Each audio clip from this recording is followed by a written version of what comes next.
Hey, what's up everyone? Adam with Antique Auto. I'm under another Buick today. Imagine that. We're working on trying to seal up everything under the car. I've actually got the torque ball seal and the entire rear end completely disassembled and reinstalled, new gasket seals, etc. Today I'm working on transmission pan gasket and the oil pan gasket, which doesn't appear to be too bad of a job, but we're going to find out here in a bit.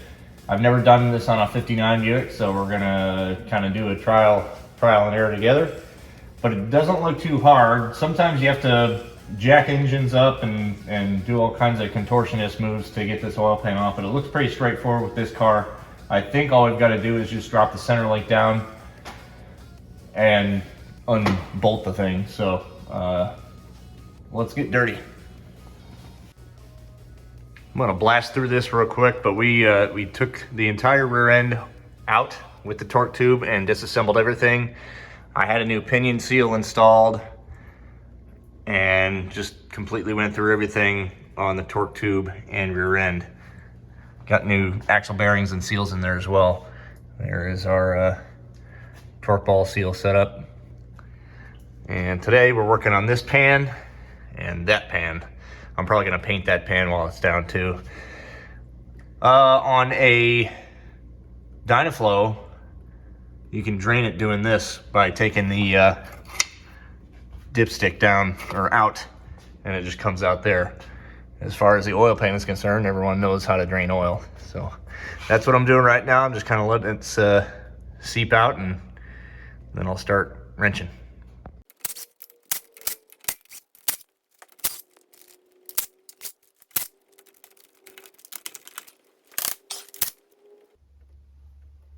Some nuts and studs and whatnot in here. It's like that one stud just came out with the nut. That's okay. At least I know where it goes. Got lock washers in here too.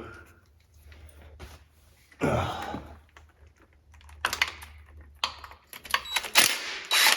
matter what you're doing on a transmission, it's a shampoo of transmission fluid every time you do it. It just never stops dripping.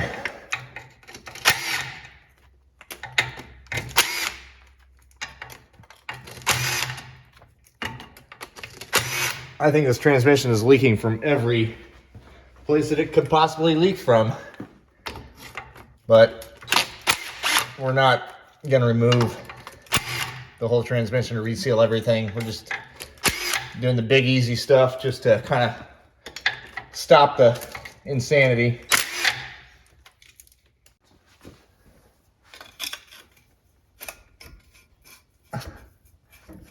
This can be a bit of a scary situation trying to get this pan to unstick itself, especially if it's 6 feet off the ground.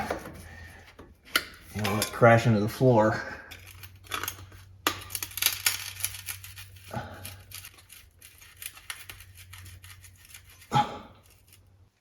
Guess I could stick a couple of bolts in here to keep it from doing that. Smart guy. One on each side.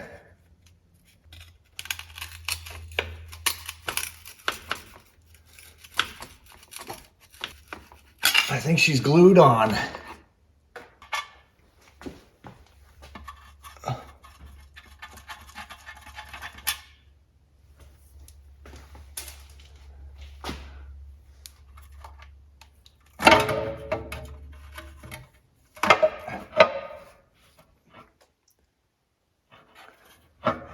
Always a transmission fluid shower, my favorite.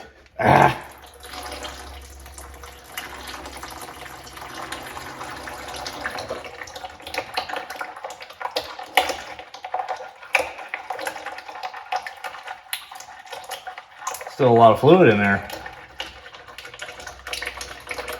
All right, that's enough. Come on down.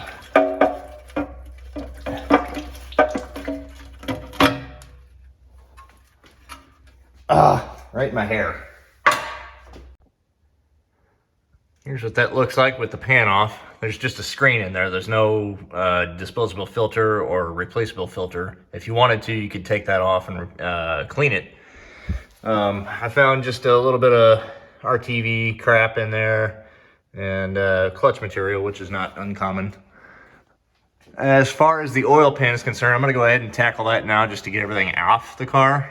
Off the car. Center link has to come down, which means I've got to take off the pitman arm from the steering box and the idler arm off the frame rail, and this whole center link is just going to drop down far enough to where I can get the pan and everything out of the way. It almost looks, I probably can't pull it out because I gotta clear here, and yeah, so let me drop those two.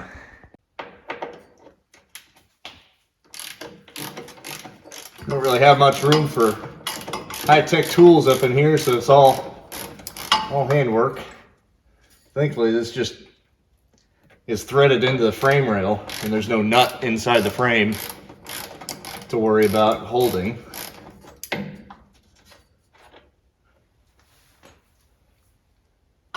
Once again, I am sans tool cart. I actually have one, but it's just full of electric project stuff that I'm working on in the shop. So it is unavailable. Just gonna have to deal with it. Okay. That was loose. It's fine.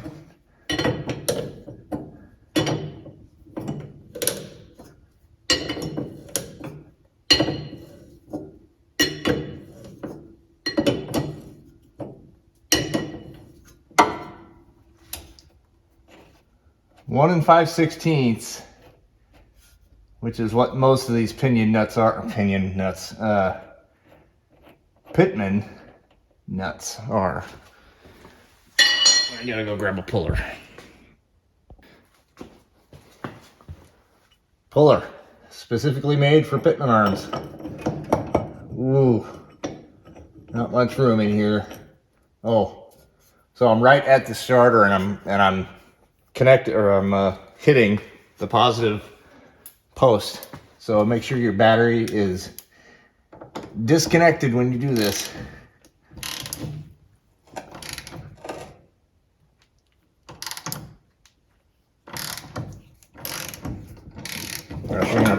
Fireworks display.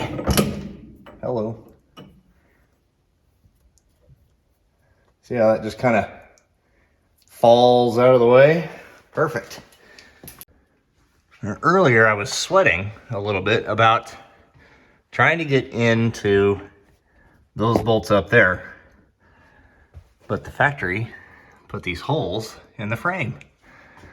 Allow me to just drive on up in there with a ratchet and pull those bolts out. Nifty. If it looks like I'm bending over, it's because I am. I can only get this lift so high in the shop.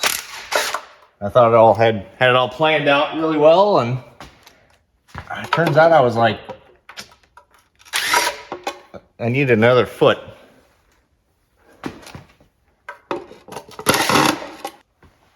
Looks like I'm gonna need a swivel or something for these two right here, just to get in right there, and then I'll be able to reach those four top ones, or front ones through the frame rail. God, what is dripping on me?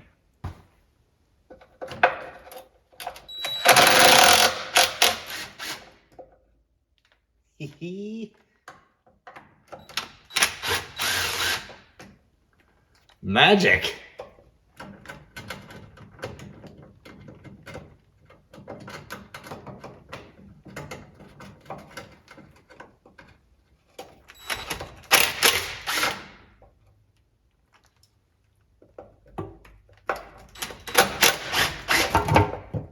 Easy.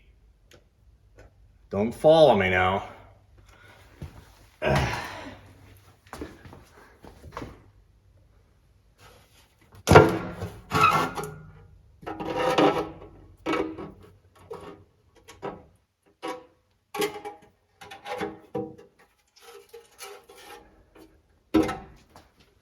That's probably the easiest oil pan on the planet to remove. I'm impressed. And there's not a ton of sludge in here, which is nice. It's dirty, but it's not cakey, which is good. Cool. Let's get everything cleaned up so we can get it ready to install. Hold the phone. There's a reason why, well, there's a second reason I pulled this oil pan off, was to get to the rear main seal. And I'm going to attempt to do the Matt Martin patch on the seal, which means I got to take the cap off, replace the seal on the cap, and then pack seal material into the upper section of the seal area. So let's give it a shot. I think I'm going to take this oil pump and pickup off to gain a little bit more access with room to get this cap off. Looks like I'm going to need it. That was easy. Now for the fun part of getting this cap off.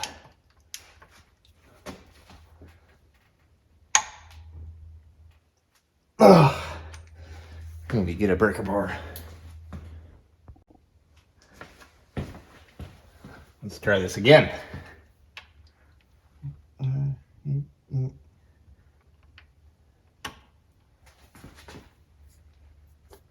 Ugh.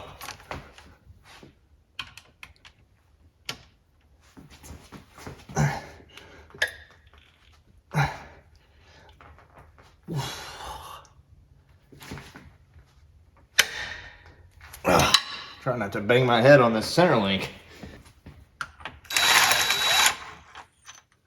All right, next. Okay, where did that bolt go? All right, this cap is really in there, and Matt's instructions are, he says he uses a slide hammer to take this thing out, but there's nothing to grab onto or hook onto. But the oil pan bolts, there are two of them that run through this cap, and so I took two 5/16 bolts and just threaded them in there with these big ass washers on here, and they're really thick washers, so they'll take the hit of this slide hammer. And I've just got my little two jaws on here, my little cheap Chinese slide hammer, and it seems to be working. I went ahead and tried it before I started recording so I wouldn't make a fool of myself.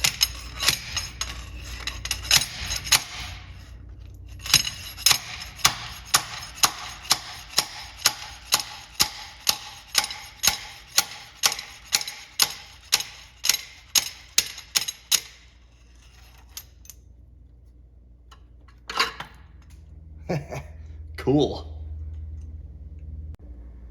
Okay, I'm trying to get you in here so you can see exactly what I'm looking at. But that right there is the rope seal. You see that little dark spot? And the trick or idea is to pack more material up on both sides so that it pushes the seal, you know, thicker against the crank. And then let's see if I can.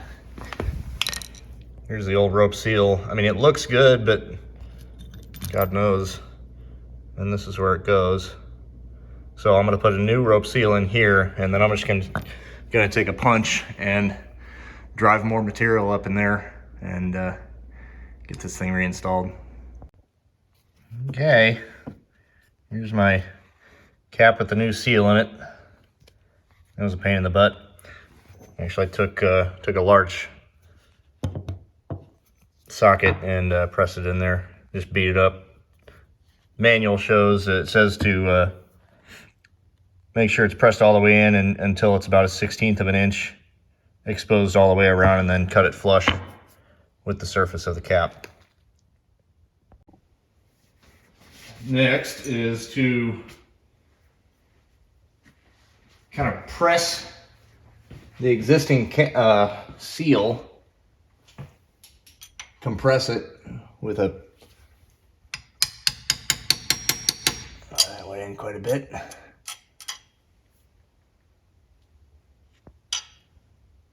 So I just used a flat punch, and yeah, that went in at least 1/8 of an inch on each side.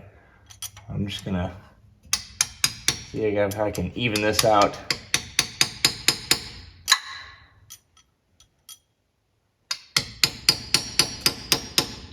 So in theory, it's collapsing that seal around the crank a little bit more. And I need to cut off some pieces of rope seal. I'm actually probably just going to take this outer section, this stuff here, and not that actual rope, and because it is the stuff that's soaked with tar or whatever the hell this stuff is that's getting all over my hands. And it is about impossible to cut.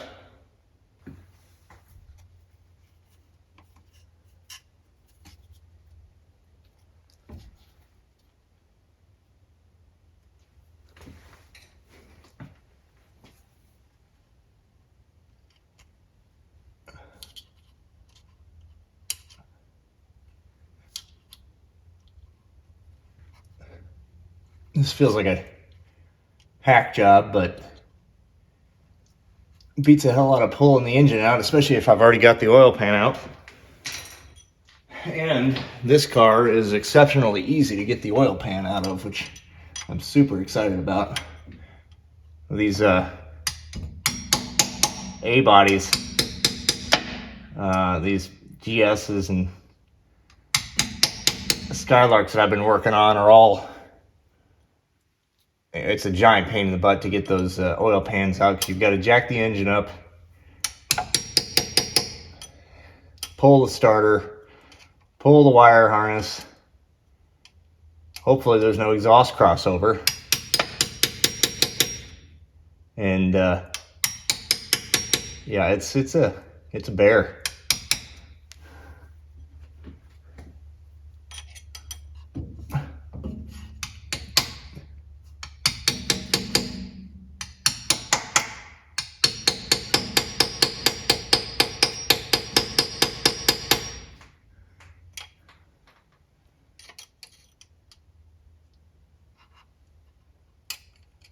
Kind of feels like I'm not getting anywhere with this.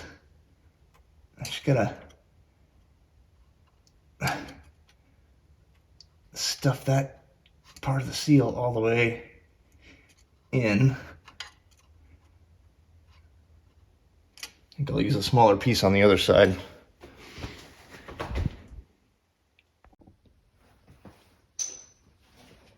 Time to reinstall the cap.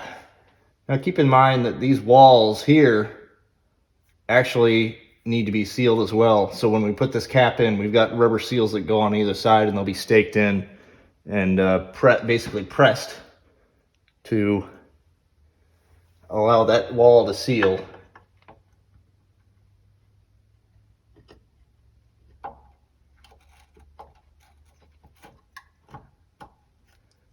I did put just a touch of RTV on that wall to allow it to get those rubber seals to slide in. It doesn't call for any, except for, well, yeah, actually it does call for it on the instructions on this aftermarket thing, but the chassis manual does not, except for the ends. It says to hand tighten this cap. I'm going to go ahead and get it snug.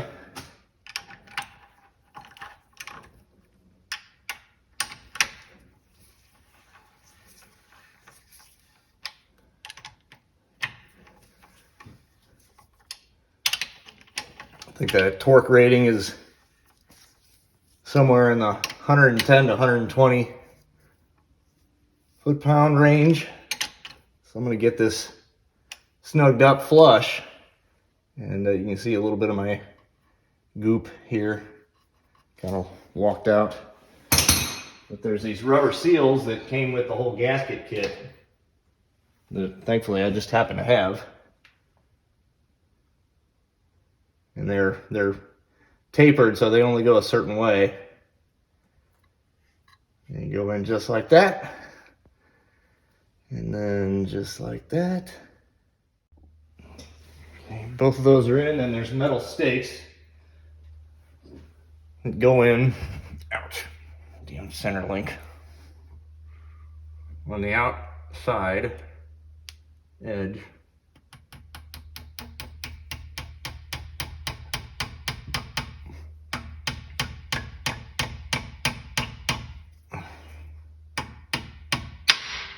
Come on now.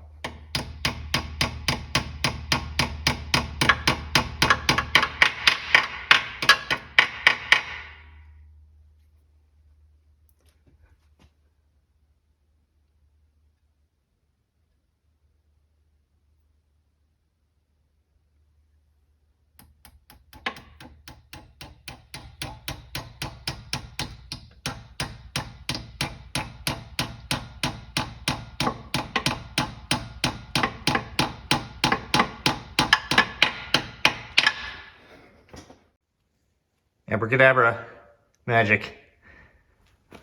These are all cleaned. I had to end up, man, it took me probably 2.5 hours to do this. I had to blast everything clean and paint. And these here, I blasted it and then I just wire wheeled on the bench grinder to shine it up. Threw a little clear coat on it. Did the same thing with this here. So it looks like bare metal. I don't know what the hell happened here at some point, but it got beat up. Same thing with the oil pan. The oil pan is just beat to hell, but I pushed out some of the dents just to give it a little bit of capacity. So that's all painted, it's drying, and I just need to take a break for the night. And I'll be back in the morning to put all this stuff back on.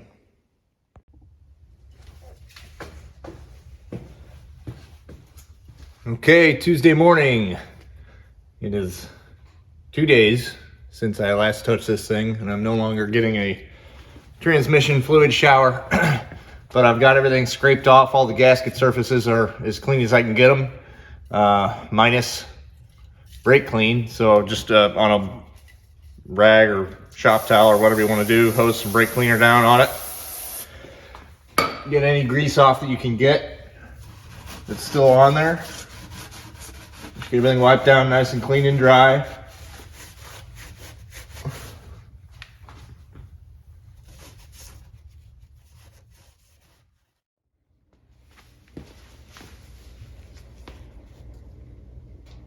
Okay, gonna get our gaskets kind of glued onto the pans.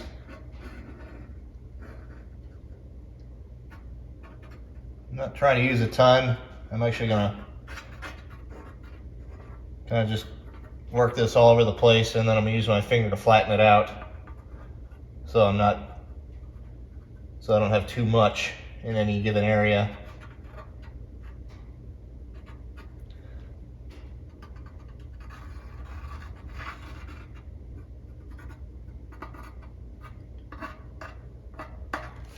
I like to work it around these bolt holes too, because it has a tendency to weep around the threads of the bolts and get out that way as well. Now there's going to be some guys that are telling you that you're not supposed to use RTV or any sort of sealant on these transmission pan gaskets, but I don't trust it. Never have, never will. So here we are. You do you.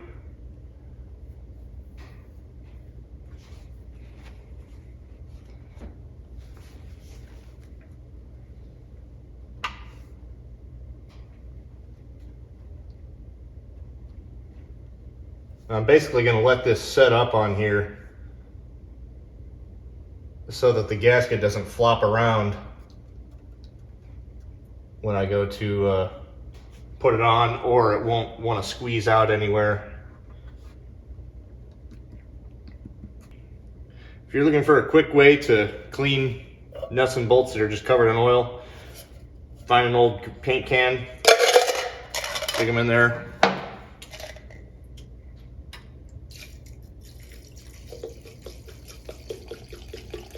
Throw some lacquer thinner in, close her up, shake the hell out of it.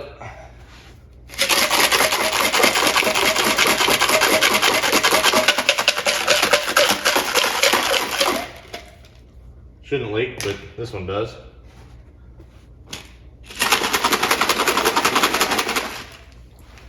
Hopefully they'll come out clean pretty quick here.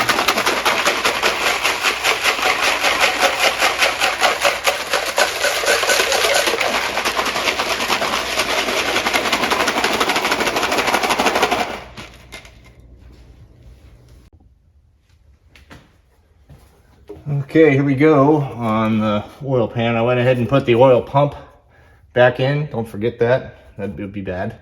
I also took some RTV and smeared it on the edges of that rear main cap that we pulled out because it could leak. Have bolts ready and get her done.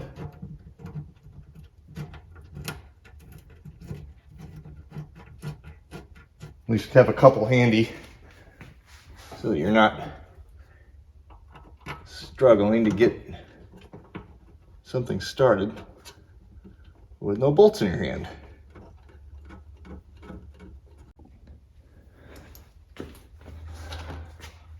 As far as these bolts here that are really hard to reach, just grab a shallow socket and a couple of extensions.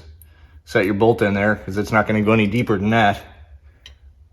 Just run it up in there and get it started. And the same applies to those front bolts that go through the frame. There's really no way to get those started unless you do this. And don't tighten anything up until all your bolts are in, because you got to have wiggle room to move the pan around. I just hope I can get these started without too much trouble.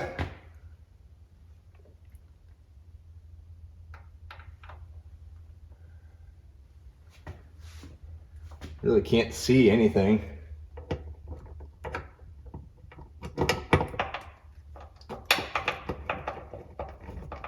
Goes right in. Cool. Now, as far as tightening this thing down, you don't want to go hog wild on it.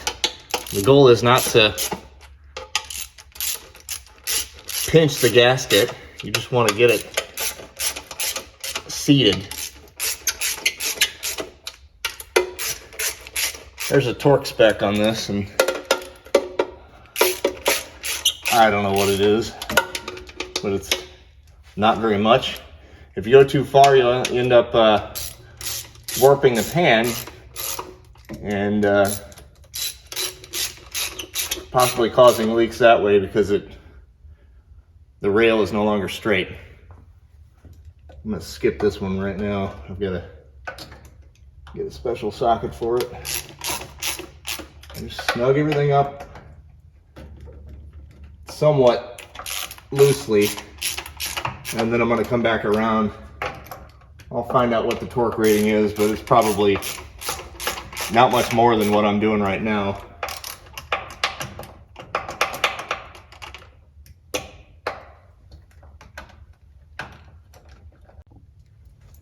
Next is the inspection cover. I'm going to mention something about the color of these bolts here.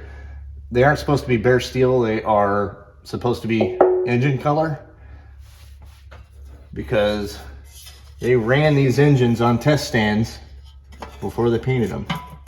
And so whatever you can think of that was required to run the engine was already on before they painted it.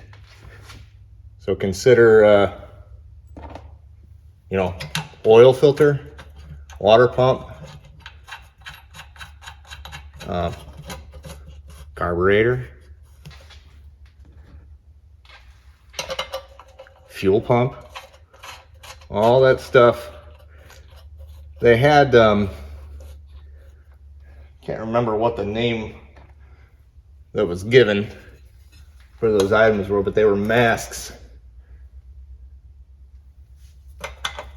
that they would just kind of, maybe they called them cups or something, that they would put over the distributor, fuel pump, so there would be only overspray on them as opposed to being hosed down with paint completely. Also, I'm gonna hear some crap about this, but exhaust manifolds had engine color overspray on them. I'm gonna guarantee that. The Mopar guys have it right.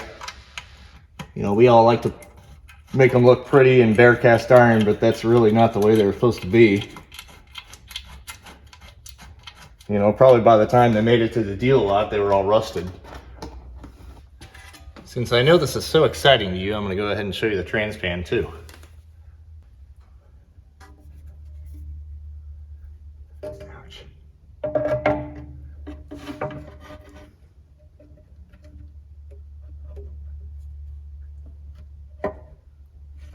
Maybe. No, I'm wrong. Oh, duh. Dipstick.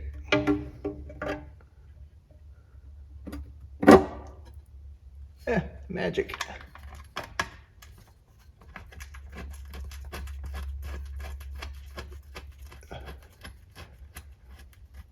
Same thing with this one. Get them all started and slowly tighten. I'm gonna ask a question and I hope somebody has the answer.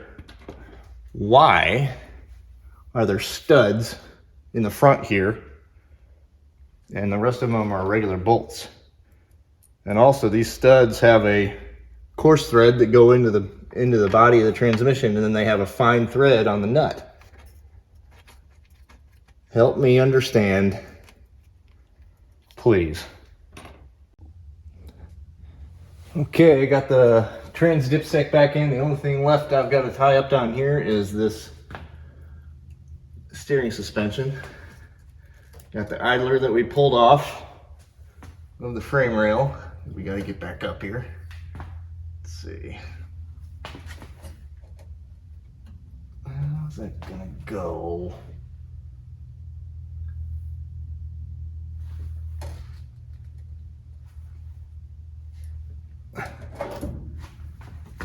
Everything's all kind of wonky because the wheels are bow-legged right now.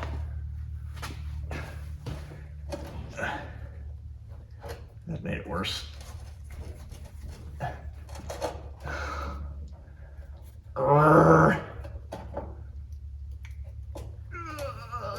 Can I just get one started, please?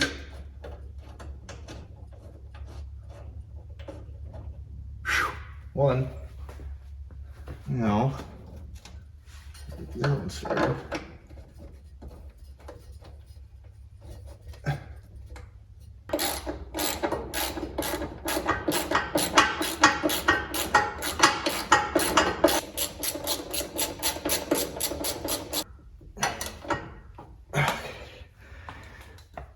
Okay, Pittman. There is a blank spline on this thing, so there's no way to get it wrong.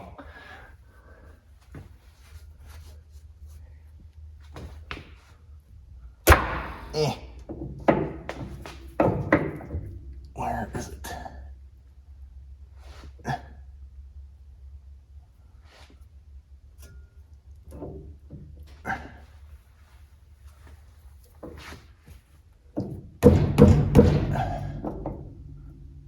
So hard to see.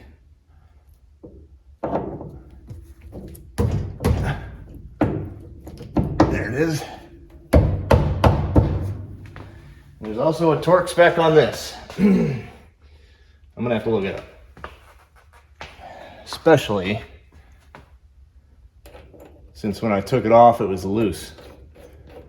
We do not want this thing coming off on the highway. So, let me look that up.